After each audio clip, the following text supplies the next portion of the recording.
My dad died 2 years ago, and I don't know what to do with his ashes.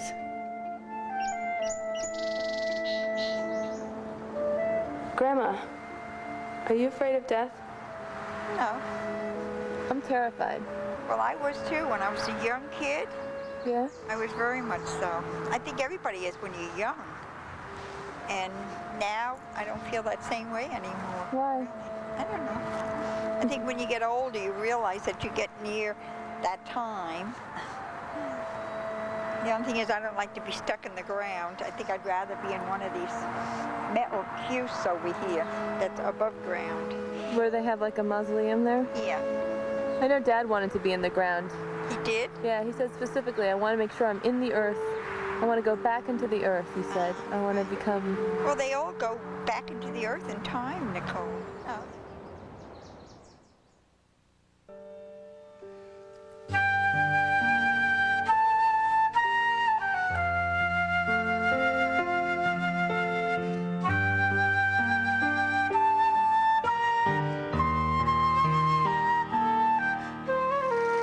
I could never figure out how my parents ended up together.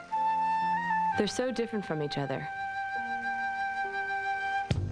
Dad was always incredibly ambitious, but he definitely knew how to enjoy life, and he wanted to get everything he could out of it, so he worked really hard.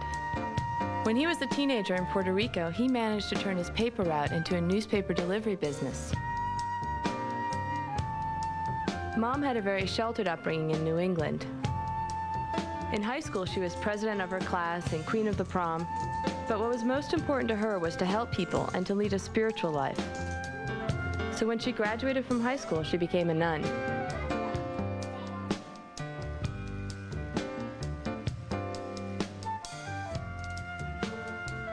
After living as a nun for 6 years, she realized that wasn't really her calling, so she left the convent.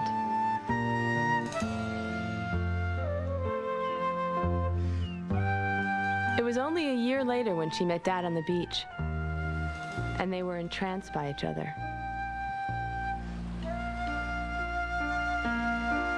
It's a good thing they announced they were getting married before Mom found out she was pregnant with me.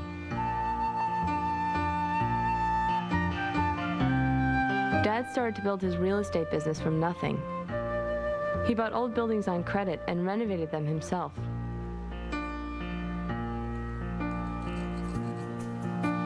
Mom taught filmmaking to high school students, so there was always a camera around. They even gave me one of my own when I was 3.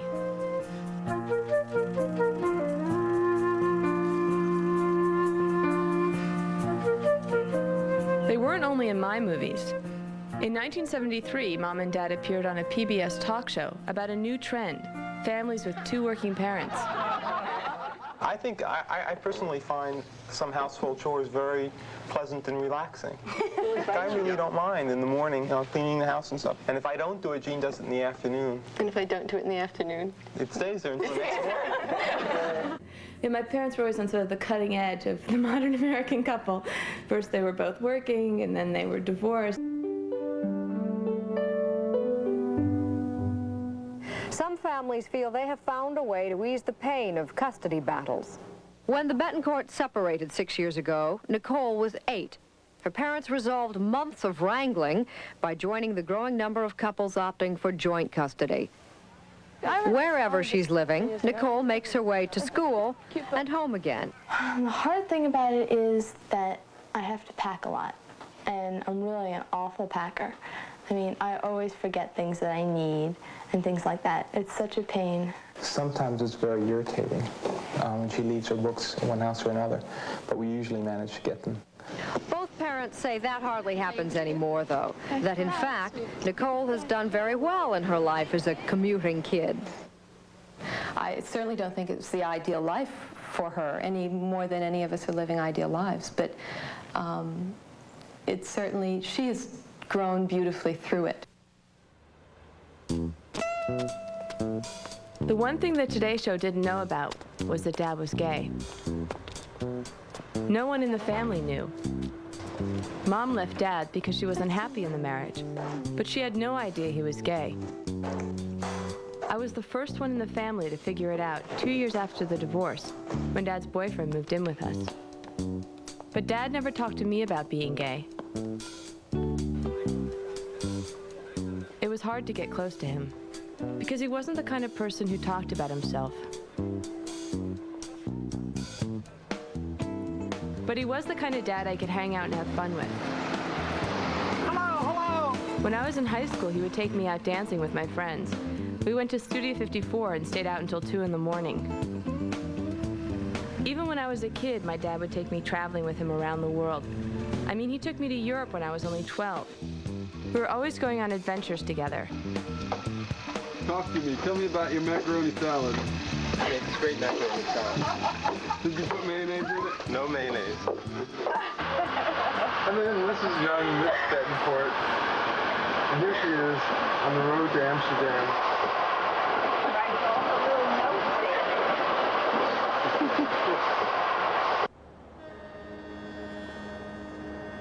I'd grown up always having to guess what was up with my dad. I always had to be some sort of detective and put these pieces together and try and figure out what was up with him.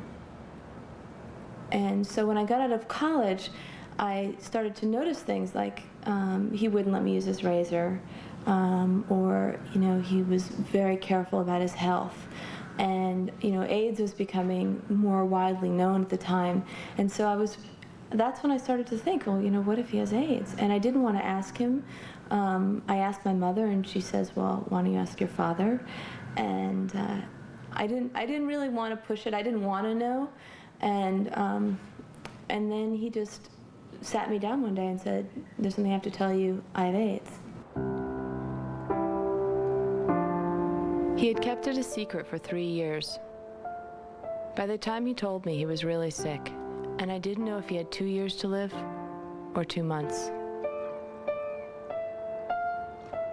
I was terrified that I'd never have a chance to get close to him.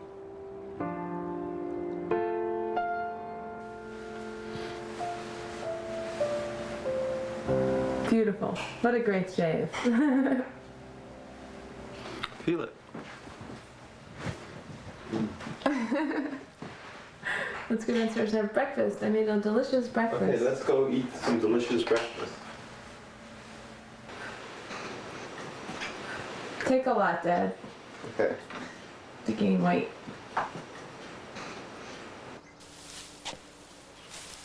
Dad had always kept himself at a certain distance from everyone. There was just no way I could ask him personal questions. But I needed to get through to him, and I knew I didn't have much time. So I decided I would make a film about him. I really hoped it would give me the courage to confront him. Seems to me that you're aiming wrong. But you can't tell. Is my head in there? Yes.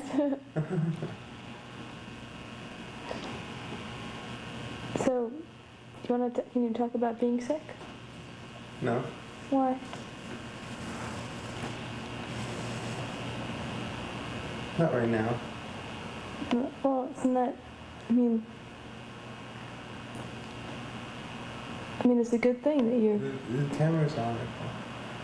I know. It's okay. So I don't want to talk about it right now. Okay. Will you talk about it sometime?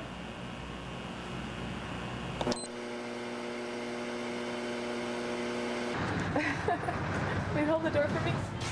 Oh, thank you. Whenever I asked Dad for an interview, he would make some excuse for not being able to do it. His resistance made me even more uncomfortable.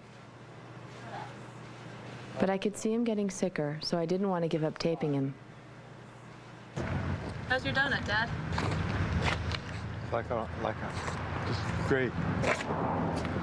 Sugary, heavy oil, soaked. Do you feel uncomfortable talking to me about personal subjects? No, I don't. But still, I'm uncomfortable in front of the video.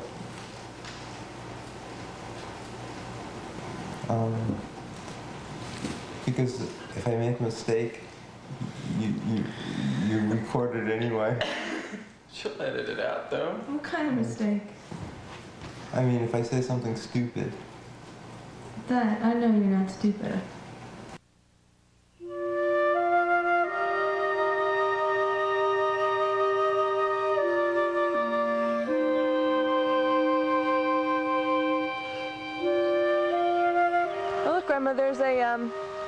There's a funeral going on. You see all the people in that funeral? Huh? You see all lot. Do you think we should have done something like that with Dad? Like a big funeral or something? Well, you don't want it big, but we could have a little one. So We could still do it, right? yeah, sure. After Dad died, we had a memorial service, but I still don't know what to do with his ashes. Grandma wants to bury him here in Maryland with the family. This is Ralph. That's Grandpa? This is my space here. So this is your space? Yeah, this is my space right there. Don't you think that's sort of morbid? Grandma, isn't that a little bizarre? Yes, it is. Does it make you feel strange to visit it? Huh? I think if I was younger, but not anymore. So I didn't realize Tata's name was Ralph also. And there's Nana. I thought maybe we could put Jeffrey in here. You think this is better than putting his ashes in the ocean or something? Oh, definitely, I think so. You have a place. I mean, if you got him here, you know, you throw him to the ashes, to the winds, he's nothing, really. I think it's better to put him here. Okay, shall we go?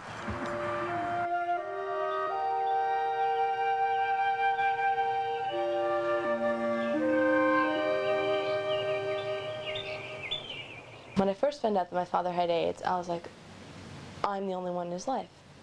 I'm living with him. I'm gonna have to take care of him. And this is my responsibility. And I was totally overwhelmed.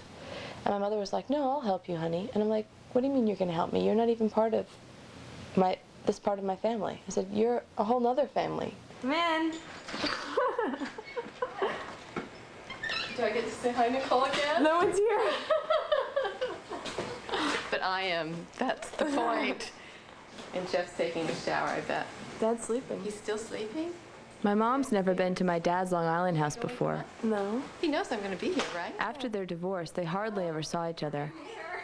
My mom remarried 9 years ago, and she lives with my stepfather in Connecticut. What time did you get up? 5:30. Oh, boy. Good morning. Nicole told me not to wake you up. Hi. 5:30. I couldn't tell you should start going to the doctors with Jeff until I went to the doctors with Jeff. It would have been like sending you to college without visiting the school. I mean, I couldn't bear the anxiety of not knowing what you were dealing with. And that's why I feel we're partners in this, in that even though we haven't been a nuclear family for 14 years, that we are a unit going through this. I mean, he is your father, I am your mother. Biologically, genetically, we created you. And one of us is leaving.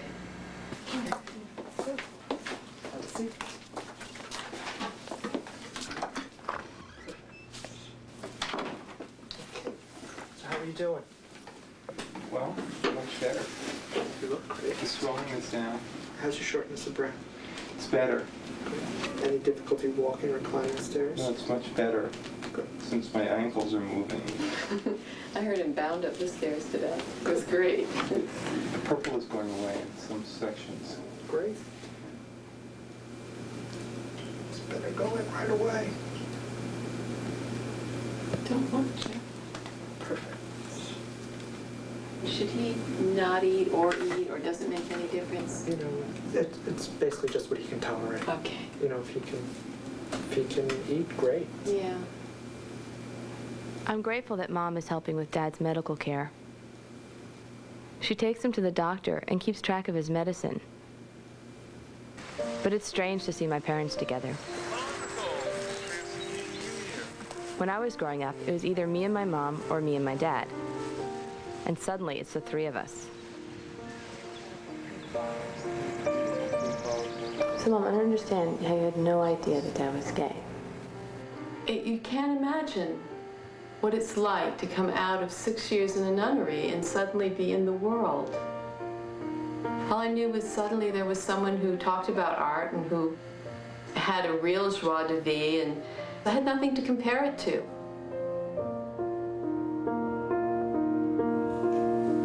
Dad, did you think of yourself as gay when you got married?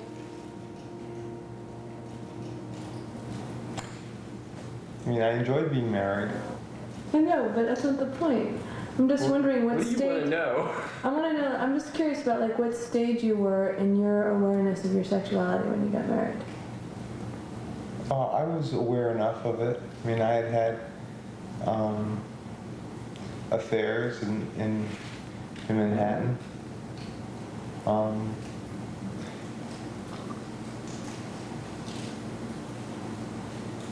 But with men and women. Yeah, but mostly, yeah, with both.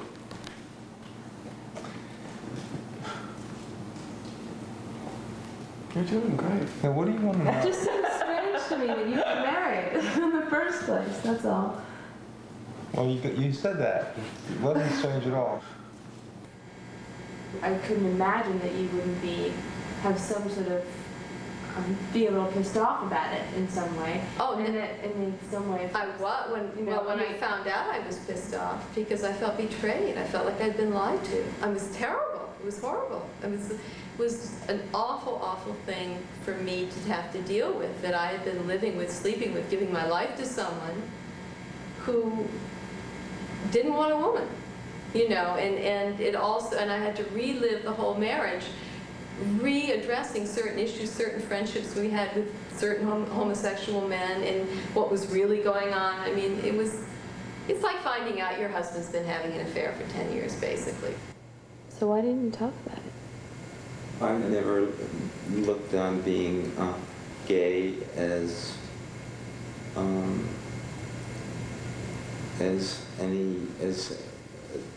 detrimental to me. I mean, I've always, I haven't made a big deal about it one way or the other, but I don't remember ever feeling bad that I was gay. Ever? No. So when did you first realize that you were gay?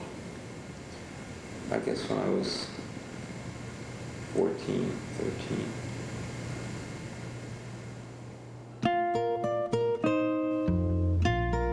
If Dad always knew he was gay, why wasn't he open about it? It's not like his family didn't accept it. I mean, after the divorce, he would bring his boyfriend to Thanksgiving dinner, and everyone seemed to be okay about it. My dad's family lives in Maryland. I don't really know them very well because I only saw them on holidays. There she is. Now that he's sick, they visit us a lot. Nicole, now please. Can't even have some pride. My aunt and uncle make the long drive with the kids.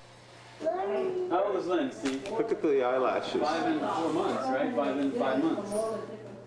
You don't smell? Grandma retired from her job in Washington and moved here to take care of Dad. He can't drive anymore. He has trouble going up the stairs, and he needs someone to make sure that he eats enough. Let's go to the shop. You want to come with us? No. Let me see this. I don't know, I keep taking this jacket off. I put it on, then I'm hot. Take it off, and then I'm cold. You look better with it off. I do, Yeah. but I'm freezing. Well, you make these sacrifices. I was just telling you, I bought a white jogging outfit. When did you first find out that Dad was gay?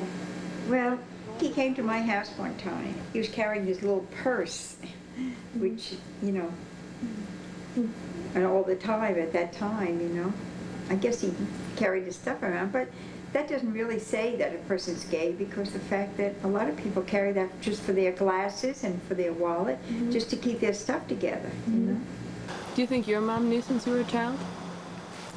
How could she No, not? not since I was a child, because, I did everything correctly. What do you mean? I got married, and Hey, I had girlfriends. No, but I mean... I had luscious But I'm not babes on saying my that- arm I'm in not high implying school. that That you doesn't didn't- mean shit. My mother said she knew since I was a kid. Your mother probably knew too. And I always was curious whether if this was something that happened in his adult life, or if it had started when he was a kid or younger, What do you think? Well, I don't have a lot of information on that, to be honest. Jeff never brought it up, so we never bring it up. We just kind of avoided the issue. They blew out the candle she was supposed to blow out. Really? Oh, it's getting near that time, guys. You know, I have to say farewell. Farewell. I may be hitting the road before you, Jean. Really? Yeah. To get to that water. You gonna go down there? Or are you going someplace I'm new? going to the... What are you doing? When do you... People's response, my family's response, I mean, it's been extraordinary. I mean, I never thought that I would receive as much support from people around me as I have. Dad's Long Island house has become the center for family gatherings. The only one who never comes to visit us is Dad's brother Bruce. Does Bruce ever talk to you about it? Bruce was just angry at Jeff for being gay, and he would say things about he didn't like him. You know, you just can't tell Bruce, you know, or try and help him realize that, you know, we're family and that it shouldn't matter. Those things shouldn't matter.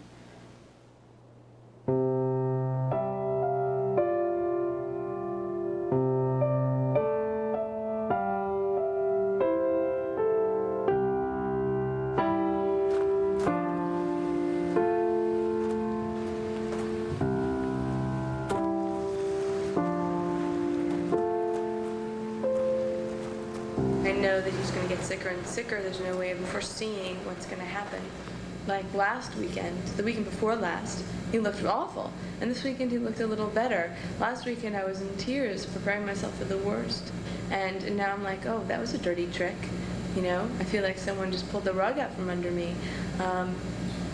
It's really hard not knowing. These are the drugs that I'm taking. A psychiatrist gave me a prescription of Ritalin to wake me up in the morning, and it does that, but it also makes me freaky about the afternoon. I mean, like about this time of day. Like right now? Yes. The problem is that I see him becoming so dim. I mean, I'm probably the one who most believes that there's dementia going on here. And I just wish you could be asking these questions a year ago. But I don't think you would have answered them a year ago.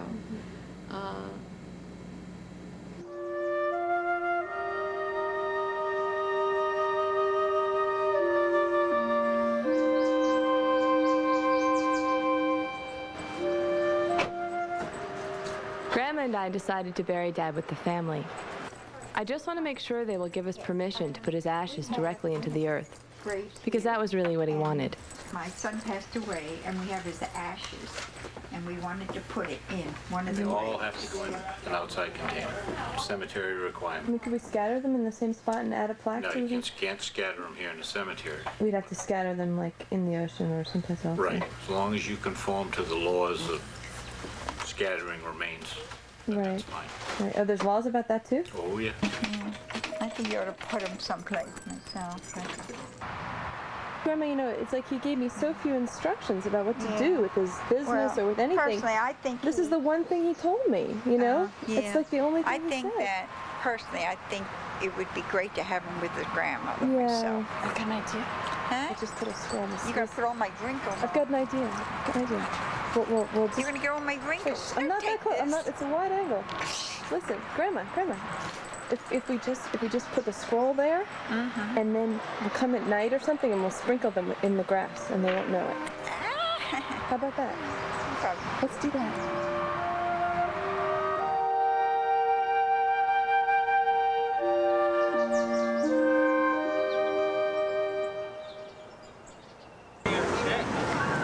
Dad lives near Greenwich Village, and when he's feeling up to it, we go out to dinner or just for a walk.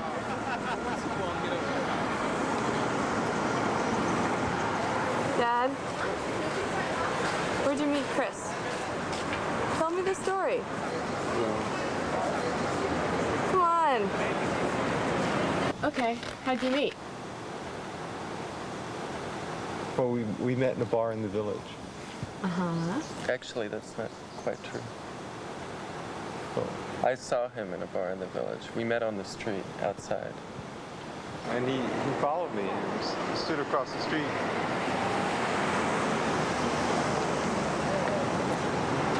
So I invited him in. You invited him in? Chris and Dad had a short affair 10 years ago. It didn't last because Dad was involved with somebody else. Years later, they became friends again. And when Dad got sick, Chris devoted all of his spare time to being there for him. We're not lovers, but we're closer in a weird way. It's like everything I wanted from him 10 years ago, I feel like I have now. And it's better than... We're more like family. Yeah, well, yeah. Not quite like brothers, I wouldn't put it that way. It's very hard to describe. I've never had a relationship with anybody else like I've had with your dad.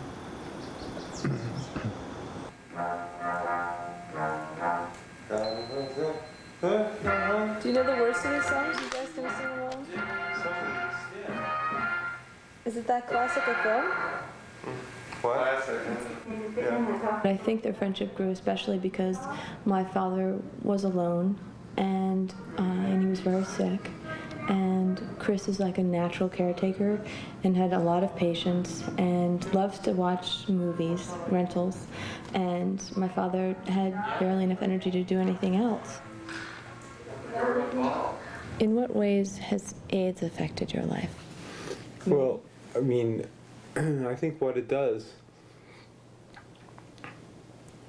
is it forces you to focus on the more important things in your life, like you and my friends and Jean, and I mean, and that's the highest goal that I could have right now.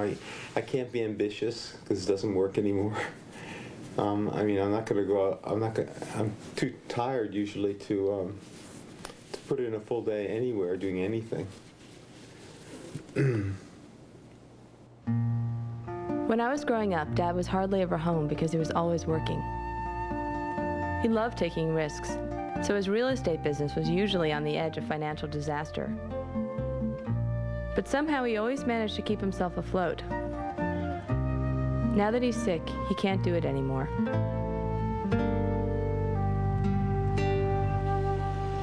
What kind of bills? They're just like normal bills? The average kind of? Even your financial things are going to be on TV. Yeah. Look at this. This is personal. You should put that on tape. I think we've gotten pretty personal already, Grandma. So let's see your impressive collection of bills. It's right here. This is what's left. We've been working for 2 hours. Wow, that's amazing. How could you have so many? Well, when you don't pay them, they come in duplicate. I put the account number on your check. Yeah, that's fine. Okay.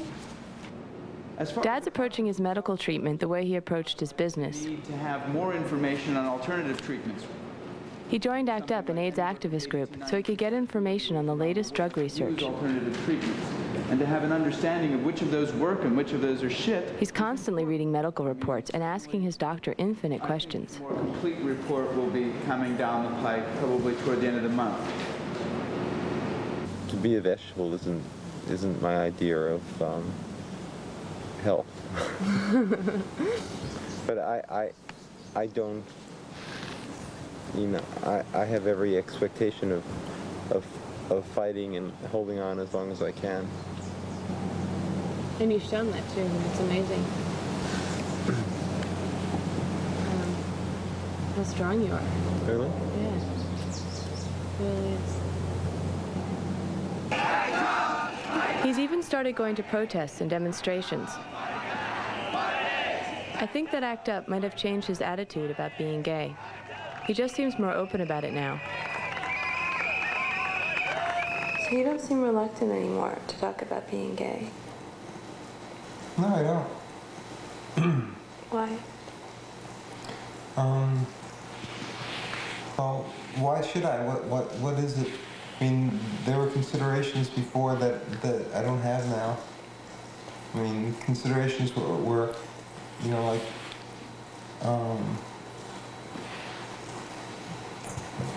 being a powerful person, and somehow letting go of your past and present diminish the power, your power, your individual power, and also one of the reasons I was more careful and more conservative is because of you. I didn't want you to be confused or upset by it. But you don't feel it that way anymore, do you? No. You were so cute. Wasn't I? I was a tyrant, though, right? No, you weren't. That smile is your grandfather's. It is? Yeah. And you look like a lot. It's a goofy smile. I know. There's another one. It's your smile. Let me see you smile. See, it looks the same. No. There's Bruce. It's sunset. Was everything okay with Bruce then? I mean, was Bruce like a nice person at that point? He's always a nice person. What do you mean he's always a nice person? But he wasn't there for Christmas. I know, that wasn't very nice. It doesn't make him a bad person. It just makes him a difficult one. Oh, there's Catherine. Well, the one of the worst things that hit me at home was when we were in Maryland taking a family picture, and I wanted friends to be in the picture, and my brother Bruce had something close to a nervous breakdown and drove off immediately. He couldn't see that was my family. Was she not his sister? Yes. One of many sisters. Oh, look, there's your mother and father. They look happy. They were pretending.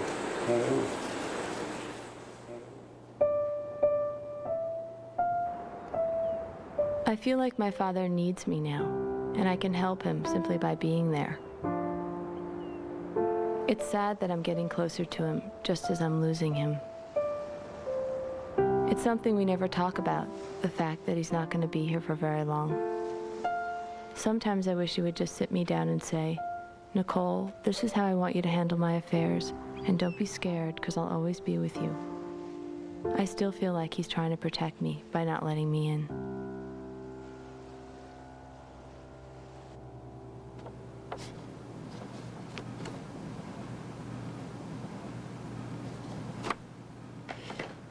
So, I mean, are those pictures a lie? What, a lie what? No. We had some lovely times together because I didn't know what was going on. I didn't realize we were in the Caribbean and that he wasn't coming home at night because he was screwing the busboy, you know. So, you know, and I didn't know what to expect in a relationship because I certainly hadn't had relationships like this before. And when we were on holiday those last 2 summers, there were some wonderful moments. There's my grandfather. Yeah, right, there he is. Oh. I invited both of my parents over to my apartment to watch home movies. Oh, Nana. Oh, Jesus, Jeff. Wow, look how good I look. Oh, really? Look at that, Jean. I can't believe that. What? Does that look like Nicole? How gorgeous I was. I thought you were talking about me. I've gotten used to seeing them together over the past few months.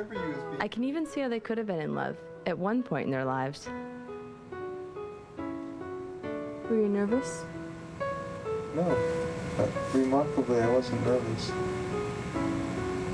You weren't nervous at all? Oh, look at me, I wasn't nervous. Was I nervous? Is that a nervous person? Yeah, but were you nervous about getting married? I don't think she means that very day. No, I wasn't nervous about getting married either. It just seemed like the course of events. Were you nervous, Mom? Very. You're so pretty, Jean. The reception at the Top Hat, which as soon as our wedding was over, it went back to being a gay bar.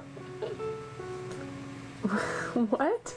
The place that we had our wedding became a gay bar. The only one in Burlington, Vermont. The only one in Vermont. Are you serious? I'm not kidding. Oh my God. Let me ask you a question. Do you ever blame society for what happened in your marriage, or do you just blame him personally? I mean, do you ever think that... I don't think I blame him, Nicole. I think it was a combination of things. An incredible combination of circumstances. The ex-nun meets the gay guy who wants the perfect nuclear family and wants to live it and wants to have another life too, and finds out the longer he's married, the harder it is to sleep with a woman and the more he desires men. I mean, why would I blame society for that any more than I blame society for my having gone in the convent?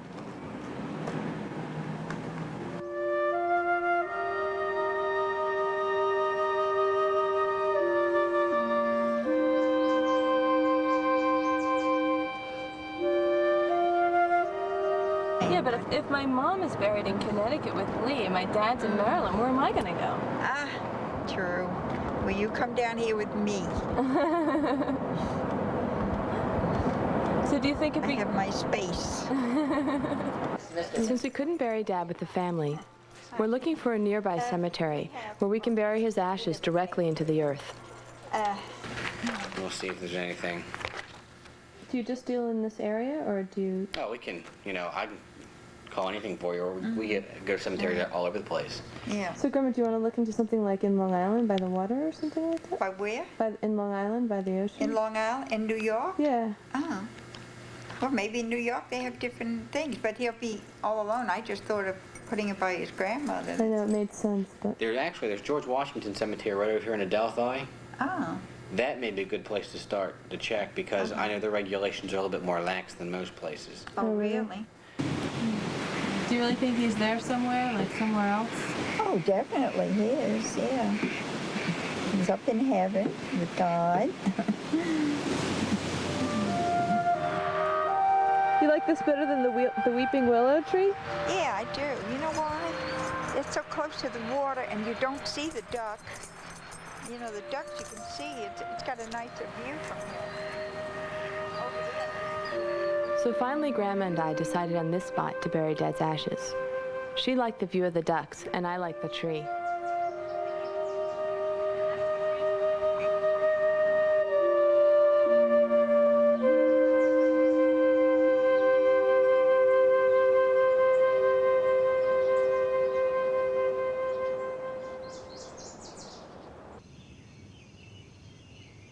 Dad's health seems much worse. He sleeps all the time now. Grandma has to go home to Maryland for a few days, and I'm worried about Dad being alone. In here somewhere. Just throwing stuff. Throwing stuff. Onto the what, Mom? We can get to them. What? Wow, it's like chaos down there. I'm scared to go.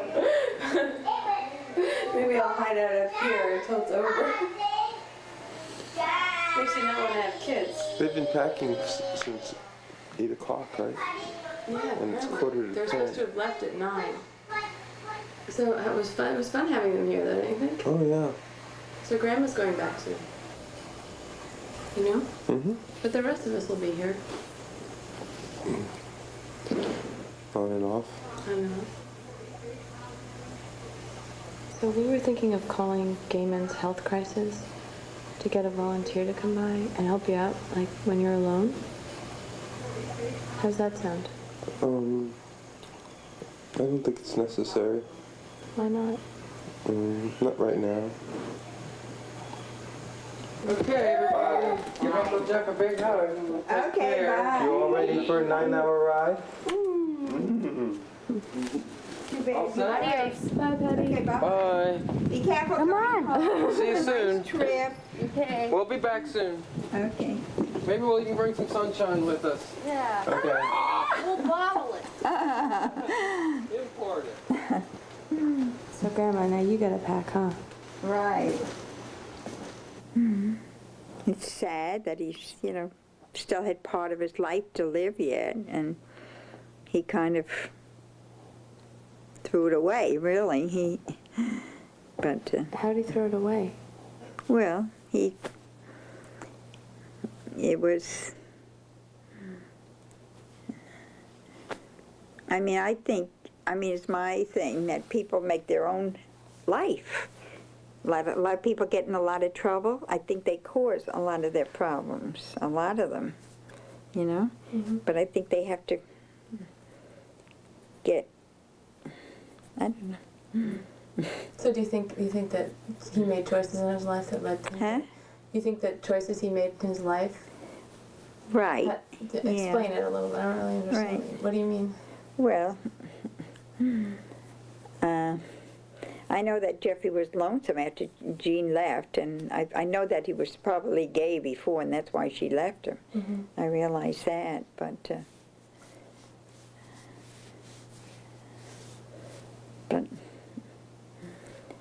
I don't know what made him turn around like that.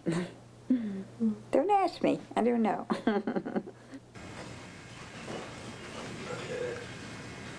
You dressed? Yeah. I'm armed with camera.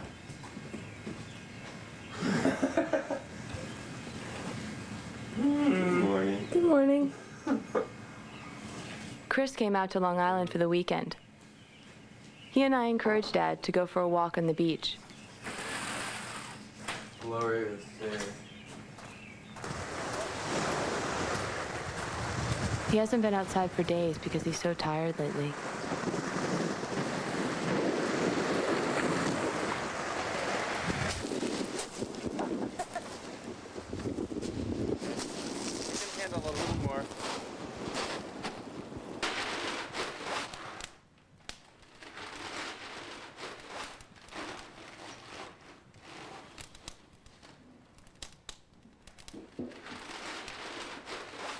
Your dad could call me up in the middle of the night and say, come over, and I would come over. At the same time, I don't want him to feel that I'm only doing all this stuff because he's just so sick. Because it's not as simple as that. There's a big part of it that just is that, you know, he means an awful lot to me, and I don't want to miss anything. I'm so afraid I'm not going to be there sometime. I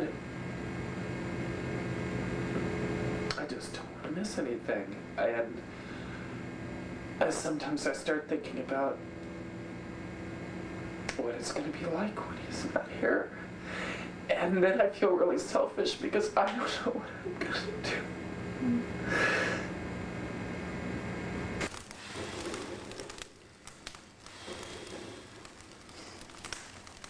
Et voilà.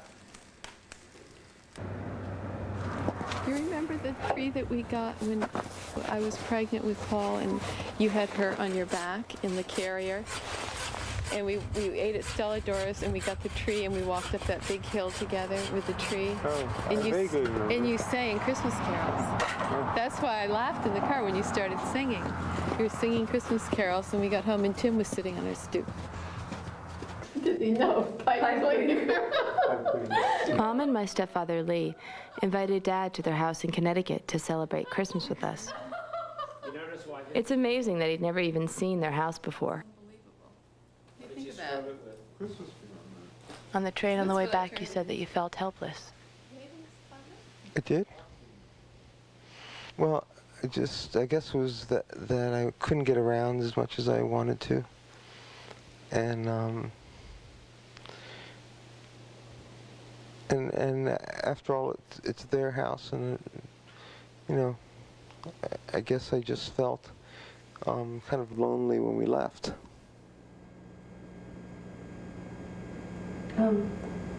Is there anything more that I should be doing for you right now? No, there are certain people, you, and Chris, and Jean, and possibly my sister. That just having you around makes me feel better. And especially you, it makes me feel good to think that Jean, your mother, and the person she chose to live with after, and I trust them to take care of you if I'm not here.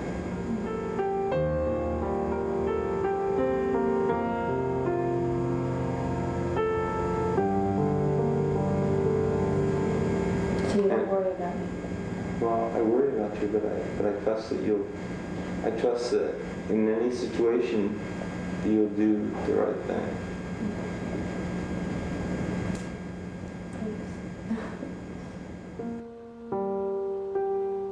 Dad doesn't have an income anymore. He can't afford the mortgage on his house, so he has to move into a small apartment. His life is falling apart along with his body, and I feel helpless. Pieces of him are slowly falling away. I didn't know people came with so many removable parts. I'm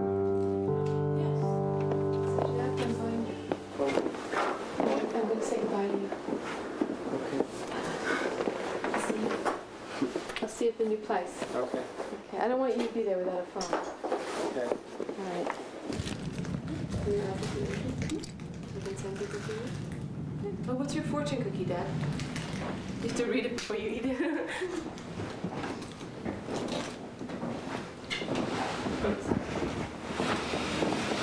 Joyfulness of a man prolongeth his days. Joyful what? The joyfulness of a man prolongeth his days. Right. Should take that to heart. Yeah.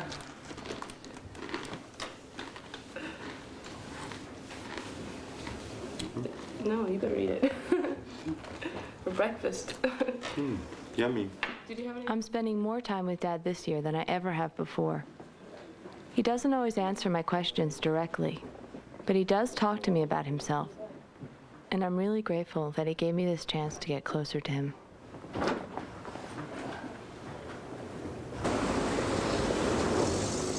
We're here. Dad's moving into his new apartment. This is going to be a lot better. It's a much smaller apartment, but it's more reasonable for his lifestyle now. And it was sort of sad moving because he had really built that house and designed it, and it was sort of like his fantasy, and he expected to live there forever, and now he's forced to move, and although we all try not to admit it, it's sort of like this is going to be the last place he'll live, and it's once he said, it's like going into a tomb. It's going to be my tomb. That's what he said, because of its size and because he's dying.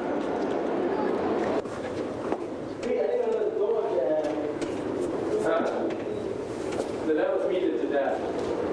I think it's a great place, Jeff. Yeah. So light and airy. Yeah. I haven't seen the view completely. Ooh.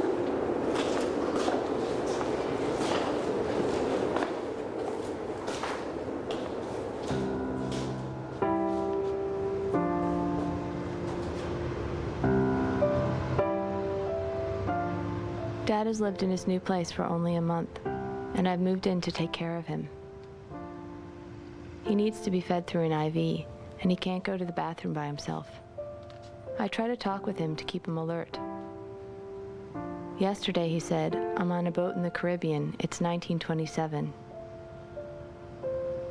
Mom and Dr. Saltzman spoke to me, and I finally agreed to have him admitted to the hospital.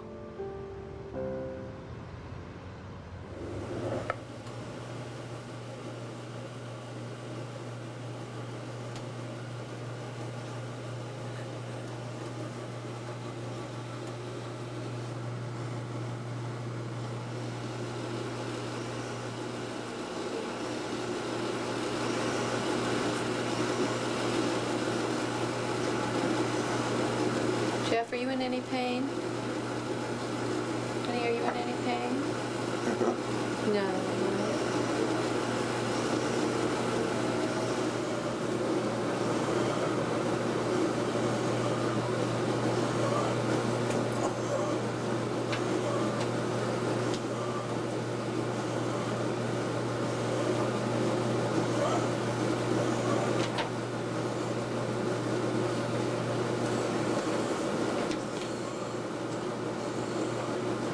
Dad?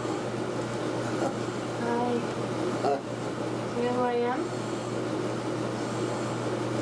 You know who I am? It's Nicole. I love you.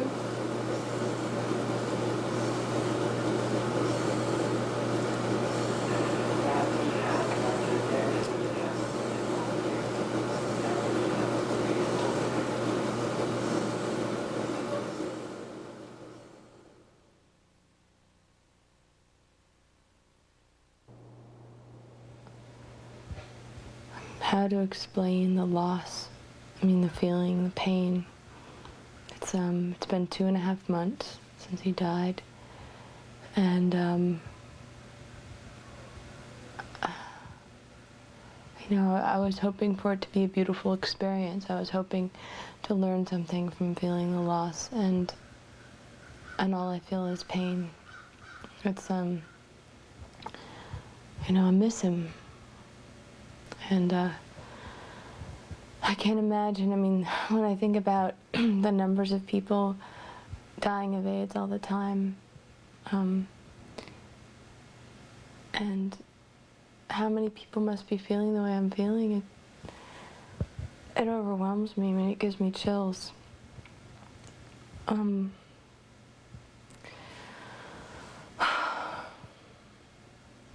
just want my dad back. He was too young.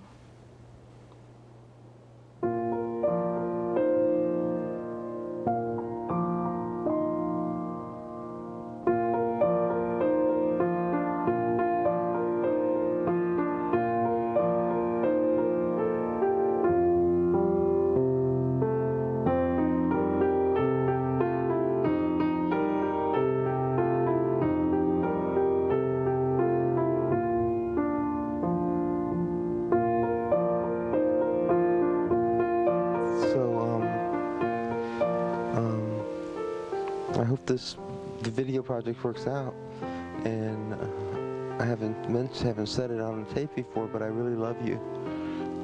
You're probably the most special thing in my life, and I want to. Well, that's enough.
Next on HBO Family, a